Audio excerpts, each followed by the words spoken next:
ചോറിൻ്റെ കൂടെ വേറെ ഒരു കറി ഇല്ലെങ്കിലും ഈ ഒരു ഒറ്റ ഐറ്റം മതി കേട്ടോ. നല്ല ടേസ്റ്റാണ്, നല്ല എരിവും പുളിയൊക്കെ ഉള്ള നല്ല ടേസ്റ്റുള്ളൊരു ചമ്മന്തിയാണ് കേട്ടോ.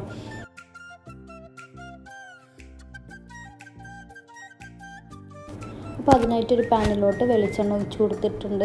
വെളിച്ചെണ്ണ തന്നെ യൂസ് ചെയ്യണം കേട്ടോ, എന്നാലാണ് നല്ല ടേസ്റ്റ് ഉണ്ടാവുക. പിന്നെ ആവശ്യത്തിന് കറിവേപ്പില ചേർത്ത് കൊടുക്കുക. അതൊന്ന് പൊട്ടി വന്നതിന് ശേഷം മുളക് ഇട്ട് കൊടുക്കുക.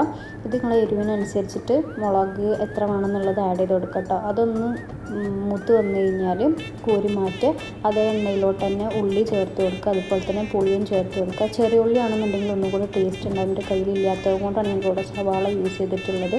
പിന്നെ ഒരു മിക്സിൻ്റെ ജാറിലോട്ട് അതേ സെയിം എണ്ണയും നമ്മൾ നേരത്തെ മാറ്റി വെച്ചിട്ടുള്ള മുളകും കറിവേപ്പിലൊക്കെ ചേർത്ത് കൊടുക്കുക. ആവശ്യത്തിന് ഉപ്പ് ഇട്ട് കൊടുത്തിട്ട് നന്നായിട്ട് അരച്ചെടുക്കുക കേട്ടോ.